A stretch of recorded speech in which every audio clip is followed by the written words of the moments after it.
Alright, cool. Yo, how's it going? It's going good, thank you. How are you? Not too bad, thank you. Good. Would you like to introduce yourself and what you do? Yeah. So my name's Jasmine Moore. You can call me Jazz. And I've been working in games for about 5-6 years now.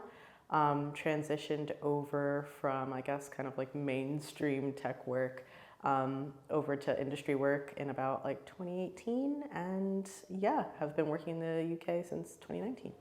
So, where were you at before? Oh God, yeah. So where I was before, I was originally in the States, if the accent didn't give it away. But basically, after I graduated university, I was kind of like, what do I do now? And I graduated with a degree in English and public relations, but I always wanted to work in games. And like, I was kind of like, oh, maybe I'll do animation. No. Maybe I'll do programming. Also, no. So I kind of just bounced around at like, just whatever job I could find at the moment. So I started out doing like a project management and community management internship for an IT company. And then I transitioned into doing community management for a advertising agency for like filmmakers and other associated creators and creatives. And then, yeah, kind of took my time, became a creative recruiter because I realized I wanted to do creative work. But had no idea how, didn't know what a portfolio looked like, didn't know what graphic design was, any of that. So I took some time to kind of like study other people's resumes, and I was recruiting for places like Starbucks, Nike, Apple. So I really got to kind of like, take a peek behind the tech curtain. And then eventually I kind of built up my own portfolio by doing like indie game jams, what I like to call fan fiction pieces for like narrative. And yeah, took the plunge and applied to a bunch of places. That sounds very interesting. It sounds like you kind of managed to explore like different realms and dive in behind the doors, as you said, which is sick. How was it in tech? Tech was good. I think tech is a really interesting space, and like honestly, now where we're at, there's so many different like subgenres, right? So like you can kind of really find your niche. But I really found when I was working specifically in tech, like I couldn't really flex my creative muscles as much. So, I'd get a brief and I'd be like, cool, we could do this thing, we could do that thing. And people would be like, nah, keep it simple, So, yeah, it was fun, but I knew that I wanted to do something a little bit more creative. Sick. So, kind of want to roll it back to when you was a young buck. Mm-hmm. So, like, how was you like at school or as a child, like growing up? Yeah, I think as a kid, I was really, really quiet. That was probably the word that most people would use to describe me, was like quiet and observant. All the other kids would be playing and messing around, and I'd kind of just be like in the back with my head in a book or, writing things down. I was always a really avid writer. And so I would just be coming up like with stories and doodling in the margins, and it got me in trouble a bunch because they'd be like, that's not the assignment, but I was having fun. So yeah, I would say I was a pretty quiet, observant kid until about high school, and then I really started to like come into my own a little bit, What was your favorite book? Do you remember? Ooh, gosh, I have so many of them. Let's see. I was a fan of The Phantom Tollbooth. Really good book, like surrealist, kind of like little kid goes on an adventure through a whole bunch of different worlds. It was a kind of favorite trope of mine. When I was older, Hang a Thousand Trees with Ribbons by Phyllis Wheatley, which was kind of like a story about Phyllis Wheatley, the African-American poet, and kind of how she came into her own as a writer. I took a lot of inspiration from that. I also got into books like More Minds, and then completely randomly one day, I was in a hair salon getting my hair done, and I found this book that was in the magazine rack, and it had no name in it, nothing. And I was like, oh, free book. And it turned out to be, Luck in the Shadows, which was the 4th book from Lynn Flewelling's Night Runner series. And I remember picking it up and being like, oh my God, this is the best thing ever. And then just buying all 6 books and going straight through them. So yeah. Got roped in. Exactly.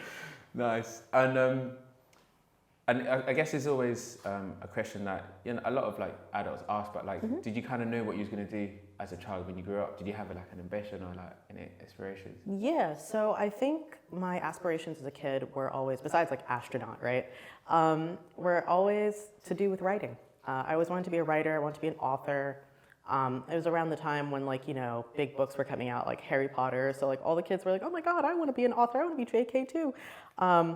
But yeah, I kind of wanted to always do something around writing.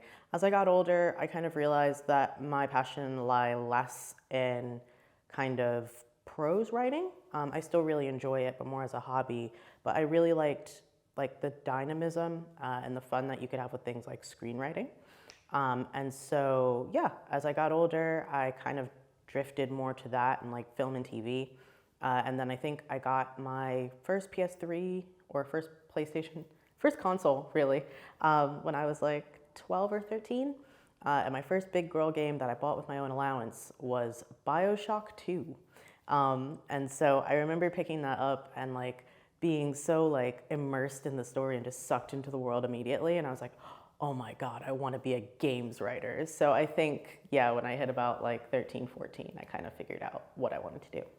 Yeah, no, that's it. And like, obviously kind of moving a bit to present, like what would describe your perfect day? Ooh, like work day or just like general day? Yeah, let's do both, a general day and a work day. Okay, yeah. So I think a perfect work day for me, I'm a design manager now, so it's constantly putting out fires. I think I'd be able to wake up, get myself a nice coffee, sit down and not see any emergencies the entire day. I think it'd be really nice to be able to kind of have everything go to plan, do my meetings, do my check-ins. I work a lot with like kind of documentation and organizing things, be able to just kind of have everything work seamlessly. And then, have a day pass by kind of quickly. You look at the clock and oh my God, it's almost lunch. And then you turn around, you're productive again, and oh my God, it's time to go home. And it's a Friday and the sun is shining, all good things. So yeah, I think that'd be my perfect work day. Perfect actual day. I think it would be hot, but not too hot like it is now, unfortunately.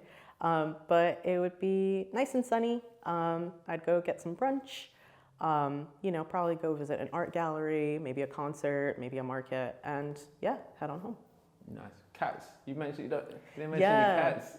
Oh my God, how did I forget? I've got a cat. He is 1 year old.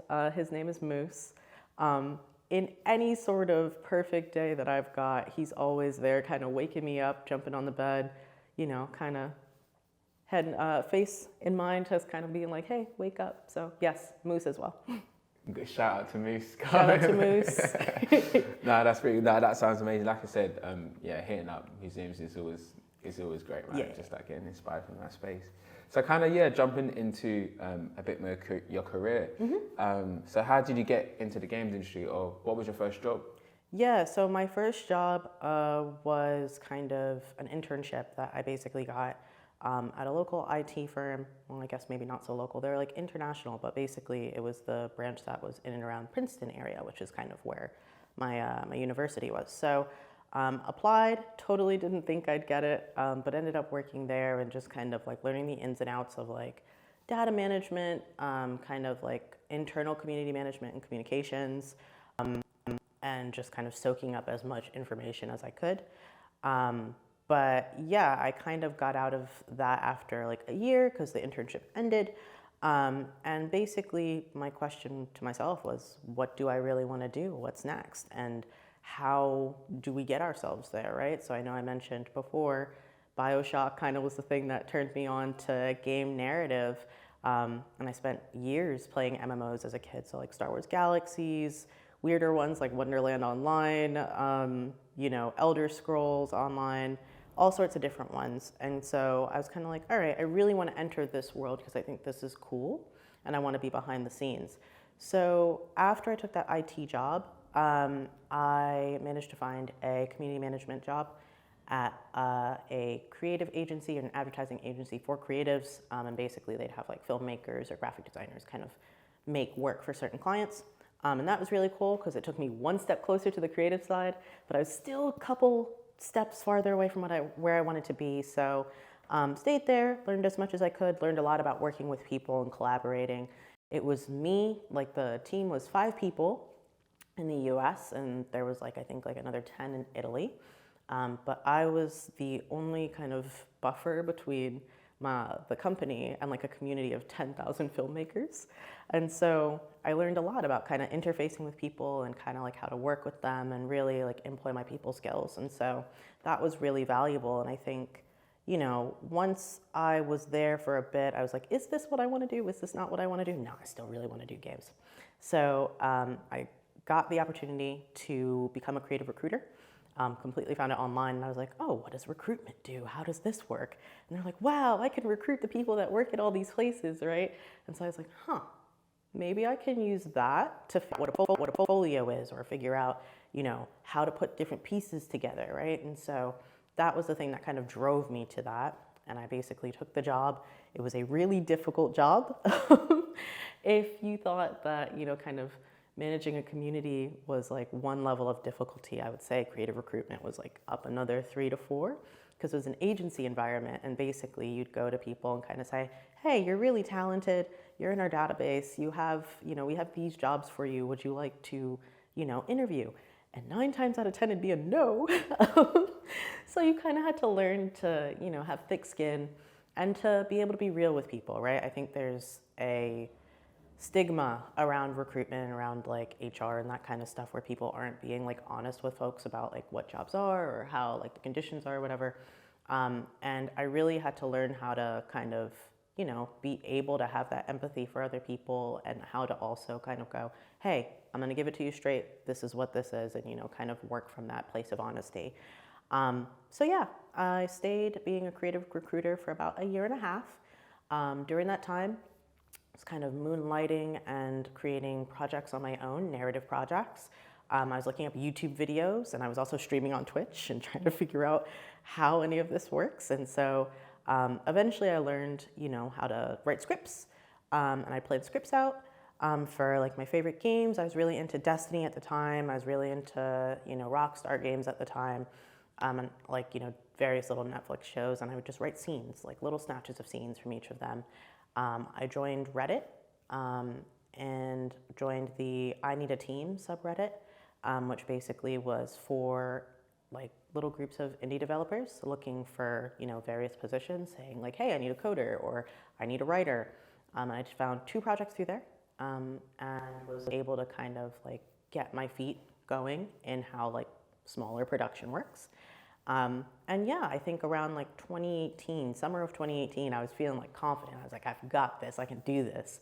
After having some projects under my belt, and I decided to take the plunge and start applying to studios. That sounds fulfilling. That sounds like an amazing journey, and like, especially because you was like exposed to a lot of different like areas and mediums. I think that's very important to like help you grow. Yes. Especially like you're creative, and I can imagine that you like to just soak in so many different aspects of things that you're doing, so you're not just kind of like staying in one lane. Yeah. I was intrigued. How was it like working with the filmmakers? Did you get time to like actually work, or like see some of the projects, or like work with them closely? Yeah, so it was a weird kind of setup, because like the company acted as like a satellite between the client and between the filmmakers. So we had 2 types of projects that we'd run. They'd be like open projects where anybody could submit anything. And it was like really good for people that were just kind of getting out of like, let's say, film school, or just getting their chops in like video production, because they just submit for brands. And like a lot of times the brands would be like, oh yeah, we like these like weirder, more experimental ones, and they'd feature them on their socials, and like that they'd get paid for it, and it'd be a good win-win kind of thing. The really cool time essentially popped up where you were doing projects directly with like a smaller group of filmmakers and clients that wanted very specific things. So my favorite project that I did from that time was working with the NBA. And basically their Players Association, so the NBPA, came to us and they said, hey, you know, we're gonna have the NBA's Media Day, and all these other brands get to capture, and these organizations get to capture footage of the players. As the Players Association, we don't really have, you know, the crew and the resources to kind of do as much footage capture and content creation as we'd like. So they came to us basically and asked us to find 30 different film crews of 2 to 4 people in each crew, and for all the different markets across the country, right? All the different teams. And they gave us, goodness, I want to say about a little over 2.5 months to do it, which is crazy because like at that time, the community of filmmakers was like kind of centralized in like East Coast and West Coast, basically. So like you're New York, you're LA, a little bit in Chicago. But as for the rest of those markets, it was kind of like a big question mark, right? So essentially, what we did was it was me and the producer, and we both kind of went, yeah, we can do it. And then spent day and night pretty much just like kind of networking with the folks that we knew in all the major markets and kind of going, hey, you know, you've worked with us before in these projects in New York and LA. Do you know anyone in New Orleans? Do you know anyone in Texas? Do you know anyone in Michigan? And slowly but surely, it started to come together. We had all the markets. I had to like coordinate all the contracts, send out all the NDAs, and get everyone trained to, you know, film, especially because the Players Association had such like kind of strict creative vision about how they wanted to frame the players, how they wanted like the backdrops to be, et cetera, et cetera. So yeah, it was really challenging. It was a hectic but very informative experience, and yeah, you had to employ those people skills real fast. Sick. And like, did that kind of play a little bit of a role in you transitioning to Switch, or like, I mean, Twitch, and getting onto Twitch? Probably, yeah. I don't think it was like a conscious thing for me. I think, well, I mean, it was the early 2010s, like everyone was trying to be a YouTuber. You know, growing up and watching like Let's Plays and like bigger YouTubers, I was like, oh, I can do that. And like, I still have my old like Star Wars, The Old Republic, like videos on YouTube in the archives. And I remember kind of doing content creation on YouTube and being like, this is a little too static for me. You know, I'm just kind of talking to myself for like an hour and editing down footage. It's like, let me see this new thing that they're doing called Twitch. Let's see if I can talk to people. And yeah, I think that probably was an influence, but I took the plunge and just tried it out, and ended up making some really good friends from there. Nice. And do you keep in contact with some of the people that you met? Yeah, they've been friends for like 5-6 years now. We still like, we've always met online, and they're like in America, and we all live in different places, you know, but we're still really close. Yeah, I think that's like, again, one of the most important things about the internet. Like, you can have like that worldwide kind of connection with people, and just like, yeah, just unite with those people around the world with just like some sort of like common denominator of interest. And like, would you want to get back to Twitch? I don't think so. I think the like overall landscape of it has shifted so much like in the past like 4 or 5 years, that the discoverability, which was like the major thing that I loved about Twitch, right, is like being able to like go into like a random game page and find like streamers that might have only had 5 viewers, and end up, you know, meeting really cool creators. I think that has kind of diminished a little bit as like, you know, larger creators, especially from YouTube, came over to the platform and like really have established their bases. And there's nothing wrong with that. It's great to see them in multiple places as well. But it means that there's a little bit less discoverability and a little bit less room for, you know, organically stumbling into those really cool Twitch streams. Nice. So as a design manager, what would you say is one of the perks that you have? Ooh, one of the most interesting perks that you have? Yeah, I would say as design manager, one of the biggest perks that I've got is being able to be between so many different teams, right? So I work a lot with our lead designers and our design director to kind of like help, you know, shape vision and like also make sure that like that vision is translated to like production. But I also get to work with many different teams, right? So I get to work with our comms team. I get to work with our, you know, production team. I get to work with our HR team and recruitment, and kind of like making sure that like we're nurturing our team and that we're like providing them opportunities to grow. And I like the ability to just kind of like have a bird's eye view of everything. Because sometimes with any sort of creative work, it's easy to get down in the weeds, right? And like be like, oh yeah, I'm just gonna focus on this one thing. But I think it's really nice to be able to see a bird's eye view of everything and see how your work contributes to that. Yeah, that's really nice actually. Like I said, it can be so hard. You can just get caught up in your day. Pretty much, and you just don't know what else or where your work's been like transition to. Yeah. So that's pretty fun. One of the most important lessons you've learnt throughout your work life? What would you say that's kind of been? I would say the importance of, and I hate the phrase, professional branding, and also being able to advocate for yourself. I think, especially from a young age, I was in rooms where I might have been the only woman, or I might have been the youngest person in the room, and it's easy to kind of let your voice get swallowed up or feel like you don't have anything to contribute. And kind of really have almost like an identity crisis around like, oh my gosh, who am I when I, go to work and what can I bring? And I think throughout my career, what I've learned to do is really like go, hey, imposter syndrome. You don't have any place here, You wouldn't have a place in this room and these opportunities if you weren't qualified for them. And so I think it's been a lot of just, learning to believe in myself, learning what my niches are, my strengths are, playing to those. Ooh, voice crack. Playing to those and being able to kind of go, yeah, this is who I am. This is what I bring to the table. And I'm here to make sure that, I can contribute, but also make sure that my voice is heard. No, for sure. Like you said, I think it's an open conversation that most people should have. Like imposter syndrome is there for a lot of people, and it's definitely tough, and it's great that you've come to a position where you're just like, you got to back yourself. Do you know what I mean? You got to. You got to back yourself, and no one will. So obviously you're within the gaming industry, and there's a lot of things happening. It's always shifting. It's always changing. Is there something within the industry that you're looking forward to, or that is on the horizon? You're kind of looking to dive into it a bit more. Yeah, I think the games industry is like really fun because it's really dynamic, right? There's always something new coming out. I think for me, besides all the new games that I've got on my to play list, I think the focus that I've seen the last couple of years around like inclusion and just kind of diversifying the stories that we tell and like opening up our medium to a wider audience is really something that I'm passionate about, right? So even it comes down to things as small as character creators, growing up, there weren't always options for darker skin tones or for different textures of hair or, different like body shapes or abilities.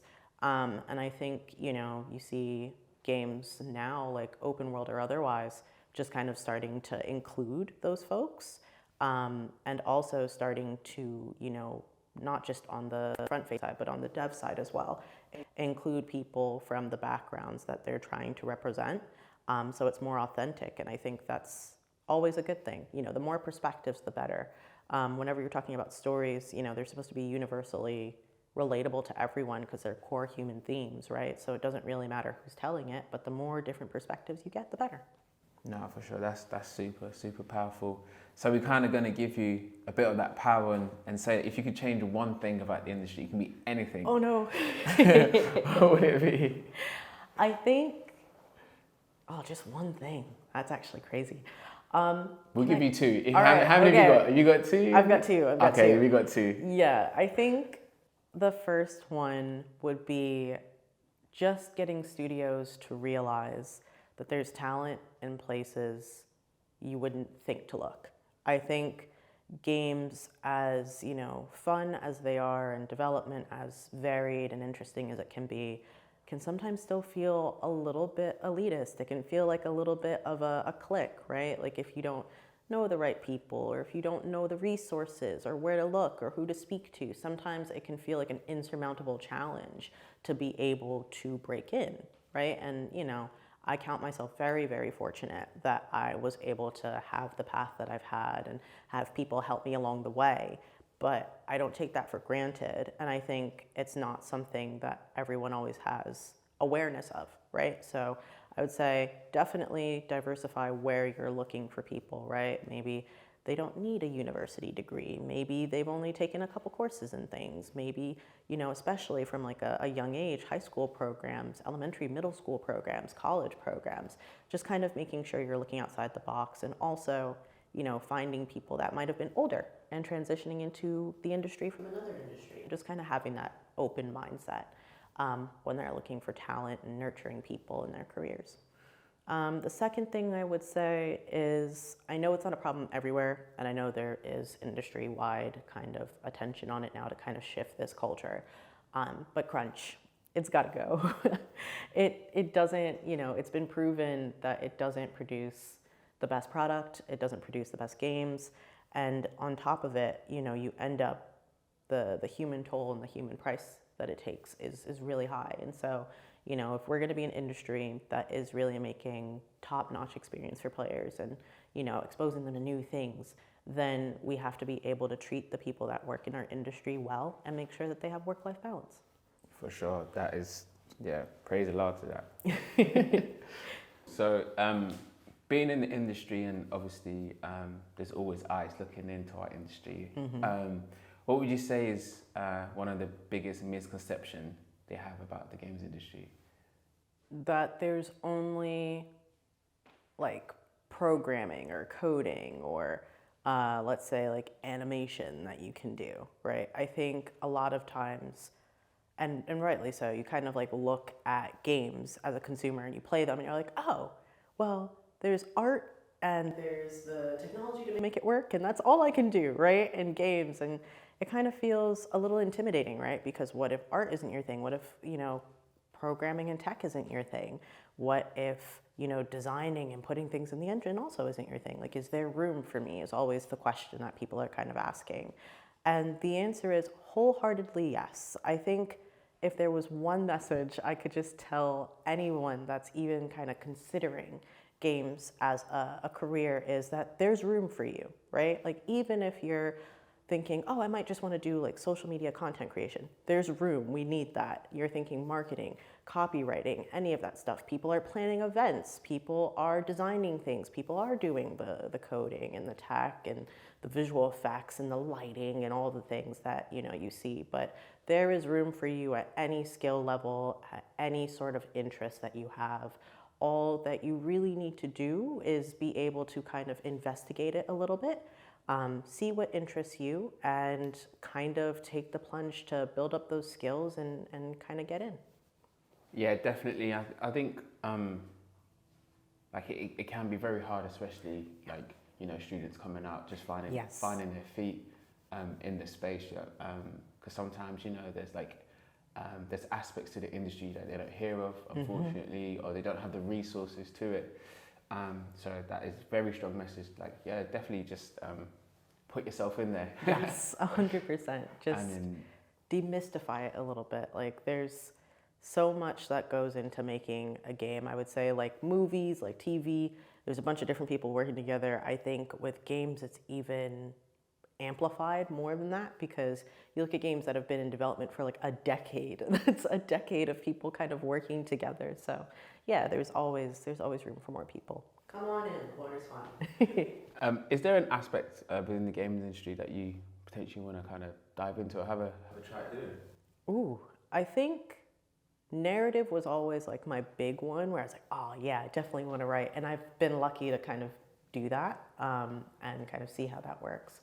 I think, if anything, like I really enjoyed doing community work, and I haven't really been able to do that from the game side so much.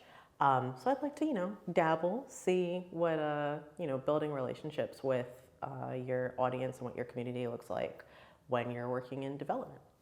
As a creator, as creatives, should you say, you're kind of so many things that can help build your aspect of work. Yeah. So where do you draw your inspiration from? I think a little bit everywhere. Music is like my great love, right? Like, I'm not a musician by any stretch of the imagination, but like I'm always listening to new things and trying out new genres, new artists. And I think, for myself, when I'm like, where do I get writing inspiration from? It's definitely from music. Like, I'll hear something and it'll spark something and I'll just be off to the races and writing stuff. Most recent genre that you're kind of deep into at the moment, or most favorite genre? Yeah, so genre-wise, I'm all over the place. I think I really love like any sort of like rock, huge one, especially like indie rock, noise rock. Shoegaze is huge for me. I had like a giant shoegaze phase as a teenager, and it was kind of embarrassing, but I also haven't outgrown it. And then, yeah, I'm really into like rap. I've been into regional rap I think is like a big thing for me. So like Ohio, I think obviously Atlanta is like a huge one. The Midwest, like really interesting sounds there. I've also been into like a lot of like Afro beats and like the more like fusion stuff that's been coming out of, Lagos and Ghana and places like that. Um, and also Americana and folk and country music has a really, really close place to my heart, mainly because I'm a country girl at heart. I grew up on the East Coast in the tri-state area, but like I always kind of want to be rootin' tootin' and shooting. So yeah, horseback riding, hikes, all that kind of stuff. So like yeah, folk music and country music as well. Is it folk dancing? Can you do a bit of folk dancing? Oh God, no, I can't do like square dancing and all that. I wish I could. I've always seen it I see it creep up online sometimes. I'm just like, I might have to learn a little bit once in a while, man. I mean, it's an excuse to wear a cowboy hat, right? Like, why not?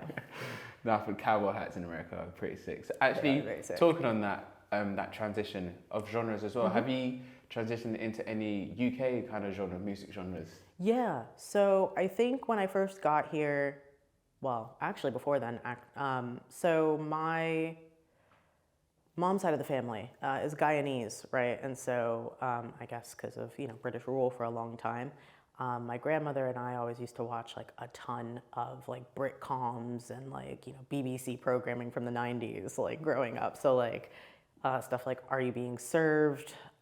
Stuff like Keeping Up with Appearances, like I was on that, right? And then, that's kind of the narrow lens of Britain that I got just growing up as like this fairy tale place with like all the nice little cottages and all that stuff. And then I got here and I was like, oh, this is very different. There's all sorts of different people and all sorts of different influences. So I think UK rap has definitely been a thing that I've got into a ton. Things like, goodness. Oh, why are the artists escaping me? Saint is like a really big one for me. I really, really like his music. I really like Any as well. And just kind of like diving into like the like R&B and rap scene there, and then like kind of seeing how it crosses over with like Afro beats and like that intersection of cultures, I think is very interesting. Nice. And has it been a bit of a culture shock transitioning from like the US to UK outside of music? Yeah. I mean, I think if you're moving countries, or even moving states in the US, right? Like that's a big thing, much less moving countries. So I got out here in 2019, and basically before then I'd had like 5 days to like come and interview and like kind of like see the UK a little bit. And then pretty much a month later I was over here. And I had no idea what to do, right? Like I had no idea what a co-op was, a Tesco, like how the buses worked, anything, right? Because like from the US, there's not like a ton of public transit. There's not a ton of open green spaces or kind of even, the social customs are different and how people like speak to each other. So growing up around New Jersey and New York, you walk down the street and like you kind of like visually acknowledge everyone, right? Like you look them in the eye. Here, you look people in the eye and they immediately look down. And I was like, oh my God, like, am I doing something wrong? So it was a really steep learning curve for me. And I think I was very lucky to kind of meet the people that I did. So got here originally, and I was here for 2 weeks in an Airbnb. And I just started work, and I was like, oh my God, I have to find a flat. Like, I have to figure out how all this works. And the first house share I moved into, I met one of my best friends, Michelle, and she kind of saw me, and I was like, hey, I'm new here. And she like was like, oh goodness. And she took me under her wing. I remember I was like, oh yeah, we're gonna go to Asda later. Do you wanna come? And I was like, what's an Asda? And she was like, oh no, honey, like we gotta help you. So yeah, she took me under her wing. I met a lot of good people at my first studio job, friends that I'm still in touch with. And yeah, they kind of showed me the ropes in the UK. That's beautiful. Big up Michelle. Yeah, big up Michelle. Love her. For holding you down. 100%. You always got to have those people in your life. I think, yeah, that's really beautiful because, like you said, it can be very daunting. Yes. For people transitioning. Not like you said, in America, states can be very moving countries is very, very tough. So I'm happy the UK have kind of held it down for us. Yeah, they've embraced me. Which is really cool. So more on a bit about you. So is there a skill that you're looking to kind of learn or improve on, maybe? Yeah, I think I'm gonna sound like a broken record. Writing's always my thing, right? So I want to like improve on that and like just be a little bit more dynamic. I think a lot of the stuff that I wrote in the past, you can kind of get stuck in a rut very easily. And I kind of want to, improve on the work I've been doing there. But even outside of like, writing and work stuff, I'm really big into baking. And it's kind of my second love. I've gotten really into baking like choux pastry and puff pastry and cookies and all that kind of stuff. But cakes for me are like my albatross. I don't know how to do it. I can't make a good cake to save my life. So I would say outside of work, my main goal is to learn how to make really fancy, really cool cakes just for myself. Have you been watching the Great British Bake Off? That is a huge comfort show for me. Yeah. Like even before I came over to the UK, it wasn't as big as it is now, but like there was like a small group of like nerds that were like really into Bake Off, and like I'd put it on, I'd be like, wow, Britain seems so nice. Everyone's just baking in a field.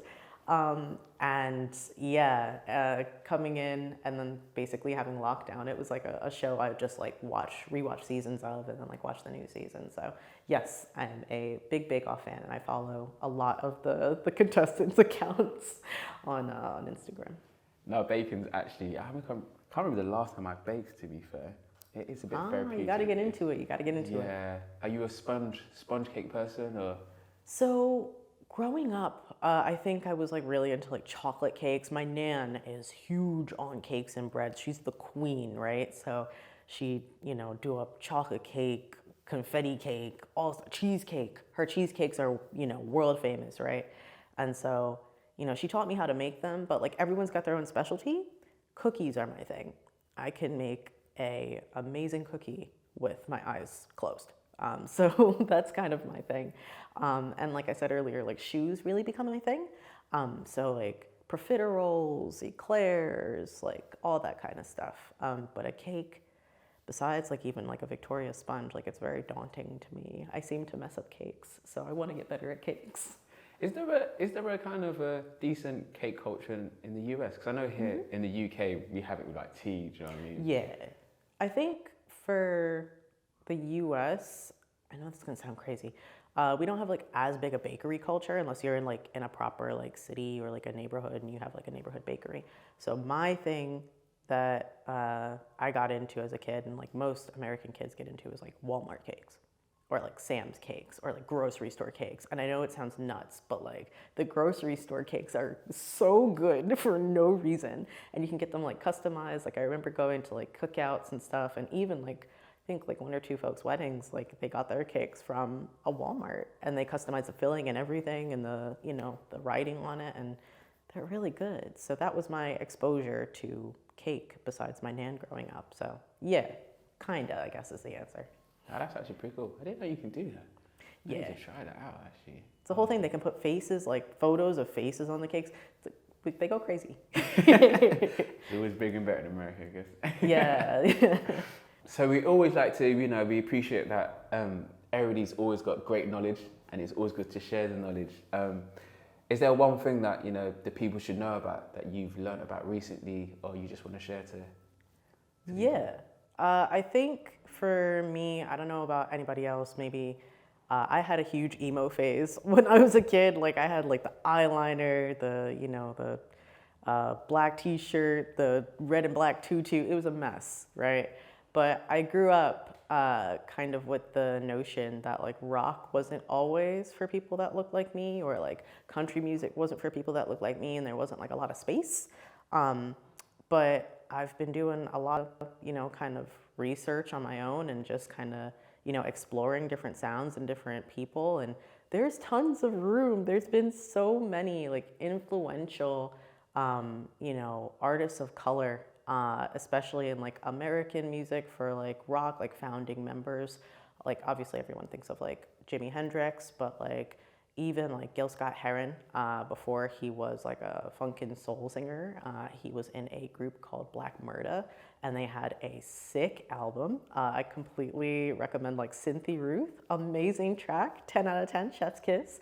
For country music, there was can't remember the name of it right now. There's an Amazon Prime documentary about a lot of like Black Americana and folk singers. I think some other ones as well. I think there might be some Latino singers in there as well in the country music scene. Favorites of mine include Valerie June, Rhiannon Giddens, Allison Russell and her band The Birds of Chicago, Amethyst Kia. And they've done like a lot of seminal work, especially like doing, I think they were commissioned by the Smithsonian to do a bunch of like folk songs under a group called Our Native Daughters, which was really, really fun.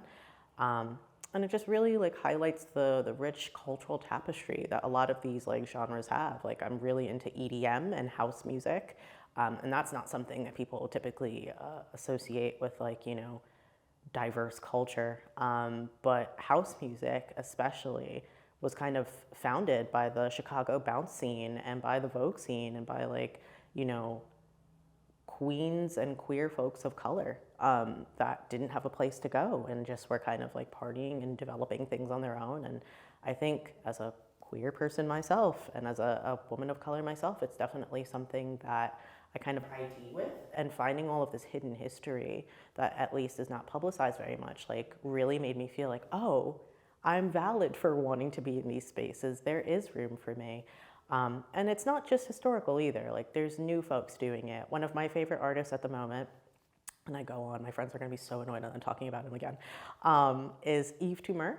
And he's like a Tennessee native, but he's doing like such interesting things, like visually, musically, lyrically. He's just all over the place. He goes from like kind of like hard rock to like 70s vibes, then back to like noise punk. It's again, 10 out of 10, chef's kiss. Give him a listen. Nice. We got plugged onto that, boy. I got some music to listen to this weekend. There you go. There you go. Thanks for that. So yeah, that's been amazing. Thanks for coming down. If you just want to shout out yourself, is there anything? Obviously, you're at PlayStation at the moment. Yes. But is there anything else that you know about you? Anything that you're kind of working on the side that you want to share? Or? Yeah, I mean, I don't really have too much time for like stuff outside, unfortunately. I've been doing like a lot of painting projects, but even so, like I guess you can find my writing work if you want to come check me out there. I go by Brown Girl Games pretty much everywhere. You can find me at Brown Girl Games on Twitter. I don't really use Twitter anymore, but you can still find me there. You can also find me at browngirl, BRWNGIRL.io. That is my website. And yeah, I think that's pretty much it. I don't really use Instagram that much, so yeah, 2 places to find me. Thank you very much.